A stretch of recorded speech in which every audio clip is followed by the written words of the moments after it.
Yo, JR, the usual guy from the Many Saints of Gabagool here, and I've got something different, once again. In a continued effort to do some easier videos in between the big analytical ones, I went back to the drawing board on this one to present something that's related to existing content without feeling purely like filler. You live, you learn. I'm definitely not caving and making shorts, that's too far for me. Then again, never say never.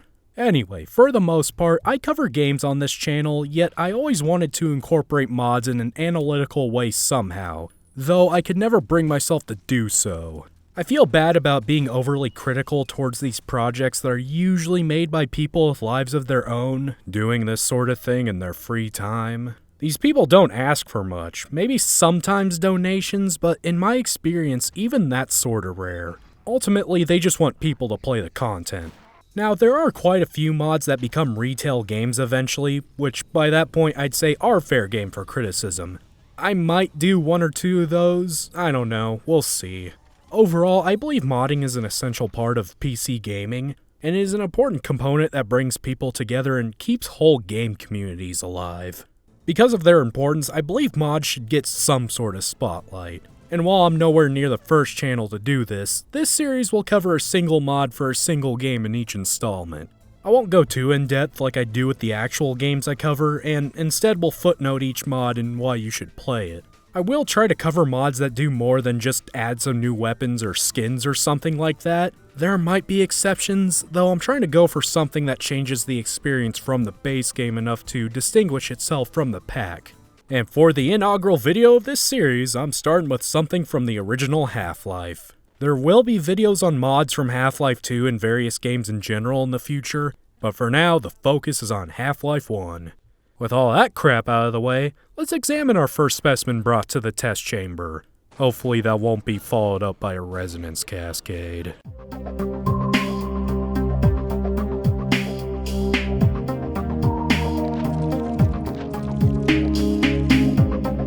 The main course for this video is Zombie Edition, an old classic mod initially released in 2008. As one may guess, this is one that is centered around playing as a zombie, and to that extent, a headcrab. Surprisingly, this has a story to it. Granted, it's nothing deep, but it's a bonus. So, for those who have played Half-Life, remember that part early on in the game, not long after the disaster has occurred and you're trying to escape, yet can't do so through the way you came in before the cascade, so you cut through another sector, and on your way you get to peek inside a locked office where a defenseless scientist is trying his damnedest to fend off a headcrab, somehow barely does so. Then another headcrab from out of sight gets the jump on him as he begins to celebrate. Well, you play as that exact headcrab. I shit you not. Okay, I oversold the story part a bit, as it was more of a foundation, basically just a framing story. From here, it's gameplay focused as you make your way through more unseen areas of Black Mesa during the events of the base game. You're just a headcrab, doing what headcrabs do best, which is to be a tiny pain in the ass to any human NPC around. While you're in the headcrab state, you move around like a typical headcrab, slinking around slowly on the ground while mostly defenseless, and you have almost no health. You can jump in this mode, but only forward, and it is a separate action from the lurch attack a headcrab does to zombify people, and it seems it's mechanically identical to the long jump module from the base game. As for latching onto people itself, it's about what you'd expect. Oh god, it's happening! Not now! I still have too many regrets! There are no faces. There are no faces. Okay, we're okay. So yeah, that happens whenever you attach yourself onto an NPC. Yes, that happens every single time. Fortunately, the mod author knew this would be an issue, even if you aren't prone to seizures, and this effect can be disabled through the use of a console command. Moving right along, we have achieved zombification. Hooray! What do we do from here, though? Good question, voice in my head. You see, initially this mode isn't anything too out of the ordinary. You play like a zombie from the base game. You can swipe for attacks, feed on dead bodies to increase your HP, and shamble about. Hey look, I'm literally eating this guy's ass. And what you folks just witnessed was this channel sinking even lower than before. The mod graciously allows you to jump and crouch, unlike what's seen in the base game. Obviously, this increases your mobility, so this mod doesn't just feel like a glorified walking simulator. We no longer have a way to see in the dark, as the flashlight is replaced by this odd targeting mode that differentiates between friend and foe. Meh. I can pick up headcrabs, kinda like the snarks in the base game, or like you could in some concepts in the Half-Life 2 beta. Oh, I can't throw them though, I can just gently set them down in front of me. Lame. We have 2 health bars to babysit while in zombie mode, one for the host body itself and one for you, the measly headcrab. When the crab meter drains, well, game over, time to load that save, business as usual. However, if the body meter alone is drained, it collapses and you have a chance to adhere yourself onto some other poor bastard. But it can be a pain. One drawback about this mod, especially early on, is that you're a shambling body with nothing to defend yourself with other than your hands, or claws. As a zombie, you can tank about as much damage as an NPC zombie can in the base game, and the max health can be bypassed by eating corpses, but this mod sometimes loves to rub it in your face that you don't get a gun, like this section here. Ah, damn it.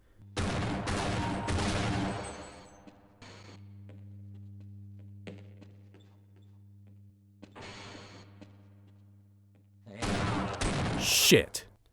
While this kinda sucks and you run into situations like this more than a few times throughout, every time you feast on a body you gain DNA points, which you can use to upgrade your own abilities. That's right, you can mutate to become a better walking corpse, having the choice to pick between 3 different classes. One option is to turn yourself into the equivalent of the poison zombie from Half-Life 2, except without multiple headcrabs sucking on your head.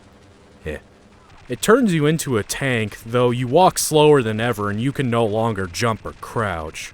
Great. Next, the fast zombie equivalent, where the movement speed is now on par with how it is in base Half-Life. Shit, with a little more work, maybe you can bunny hop in this mode too, who knows. The last class we got here, the Breeder, seems to be like a normal zombie except better? I couldn't for the life of me figure out how breeding came into play. The description for this class says I can breed more headcrabs, but it was too vague to piece anything meaningful together. I ended up playing through the mod as this class because I wanted to see what additional abilities I would get. Oh yeah, you can further upgrade your zombie powers after picking a class. With the Breeder, I can do such things as place barnacles manually, which sounds neat on paper, but found it mostly impractical. I only got someone to run into one I placed once. I can also resurrect dead zombies, or command living ones to follow me, and even more. These abilities are pretty cool, though by the time you've upgraded quite a bit, the mod is over. Now, it took me almost an hour to beat, but it can be done in about half an hour if you know what to do and don't die a lot like I did. Because of its short length, it doesn't leave much room to test out your power-ups, which is a shame. The foundation laid out in this mod is very interesting. Well, that's about it for the mod itself, so how does it end? The littlest headcrab we are, we survived long enough to witness the entirety of the Black Mesa incident, in like 30 minutes, getting to go up even against the military. The mod naturally ends when Black Mesa gets nuked, but I'm teleported away just before the shockwave gets me. And? Yeah, this part seems to always bug out for me here, even back when I first played it. Let's try that again. There we go, we're back on Zen, but what's going on? Ah, of course. Wouldn't be a proper mod ending without G-Man teleporting us away from imminent death. Through recycled lines from Half-Life and Opposing Force, G-Man appreciates our tenacity and ability to survive in spite of being a simple headcrab. However, he and his employers have no use for a headcrab, so we join Adrian Shepard in space detention. And the mod closes with some pretty rad music. And that's Zombie Edition. Overall, it's a short but sweet mod. It can be damn difficult at points, though it's an interesting experience nonetheless. There are plenty of mods out there that depict another person's point of view of the Black Mesa incident, like Half-Life Echoes, or even as a Vortigaunt in Point of View. But one where you play as a headcrab? Its execution is kinda shaky, admittedly, but it has a lot of personality. And there's plenty of potential to greatly expand upon the concept in another mod. If you want something different as far as Half-Life mods go, this is a good candidate. I originally wanted to end the video here, but I got another mod to throw in, as I don't think there's enough on it to make a video focusing just on this single mod. This one's a considerably notable entry, being notorious enough that, by this point, it has burrowed its way into Half-Life's history, for better or for worse. No, for once we're not talking about Hunt Down the Freeman, even though that's not a mod. It's hardly even a Half-Life game for that matter, but that's all besides the point. If you've played the first game, or at least have watched various Half-Life YouTubers in the past, you likely know about Crack Life, first released in 2012. If you don't, well, to put it simply, it's interesting. The whole purpose of this mod is just to be a giant shitpost, since all it really does is replace various models, textures, and sounds with more nonsensical or offensive things throughout the game. As an example, the 9mm pistol is now replaced by a gigantic penis that deals significantly more damage than normal, and the firing sound is that old soundbite of Robotnik saying "penis!" That one that was popular with YouTube poops back in the day. Or the Vortigaunts are now just Nazis, who all have STG-44s in hand, yet shoot the same lightning attack that the Vorts do, although the Nazis' attack speed is increased, making them more of a pain in the dick to fight than the normal Vorts on hard mode. That's just a couple examples, but I think you get the picture. Outside of that, the mod doesn't really do much else, and it's certainly not the first mod of its kind for both this game and others out there. That begs the question, how has Crack Life remained so notorious after all these years? It should have faded into obscurity the second it came out, so why is it still around? Well, part of it has to do with the mod having a weird, endearing charm about it. I mean, yes, it's a lot of stupid, oftentimes offensive and unfunny things crammed together to make this jumbled reskin. At the same time, though, it makes me giggle whenever I hear the player character walk on metal and steel grates.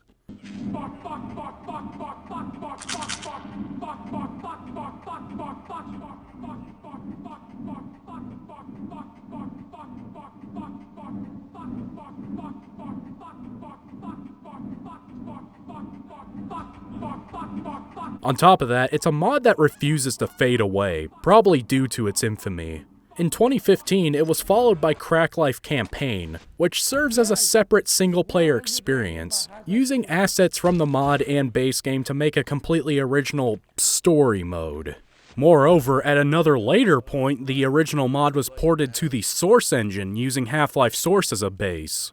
Then, the mod was remade in the fan remake of Half-Life 1, Black Mesa. This time it was named Crack Life Remastered, although as of this video the mod does not work with current versions of Black Mesa, and I wasn't able to successfully downgrade the game, so I don't have actual gameplay footage from that. However, the campaign game mode also got the remake treatment at some point and can be played on its own independent of Black Mesa. And as to be expected, it uses assets from Black Mesa and Crack Life Remastered. But wait, there's more! The mod also got an anniversary update in late 2022, Crack Life Anniversary. Another individual mod that does the same as Crack Life, but changes many of the models and whatnot into something entirely different from the original mod. More closely resembling modern meme humor, and seemingly in a less offensive way, I think in an effort to help content creators who want to stream it without them having to feel the full wrath of the YouTube gods. At the point of this video's release, the only engine port we haven't gotten is one for Source 2, and honestly, I think it's only a matter of time before that happens. Perhaps we'll even get a VR version next. I mean, the first Half-Life currently has a fan-made VR port on Steam, so anything is possible, really. Out of all the stupid mods that have spawned out of the Half-Life franchise, or any given game franchise, this one has miraculously stood the test of time. It's hard to describe it in so few words, and instead one would just have to experience it for themselves to get the full picture. I totally get it if you don't want to play it. It's not exactly the most worthwhile thing to play, apart from the offensiveness. If you don't end up playing it, at least watch some videos on it, if you haven't done so already. Love it or hate it, it's an oddity that is here to stay. That concludes the first look over of mods here. Half-Life in particular doesn't get as much love from Valve as it once did, seeing as we never got Half-Life 2 Episode 3, or Half-Life 3. Sure, we got Alex, but that's VR exclusive and doesn't do much for progressing the series until the very end. In this day and age, the modding community is doing a better job at keeping the light from going out on this series. And because of that, it's kind of a good time to be a Half-Life fan. Unless you're waiting on input from Valve first and foremost. That's all I've got for you. Stay tuned for a game I've never played before. And eventually more mod videos. Either way, it's going to contain a lot of bitching from me. Aren't you excited?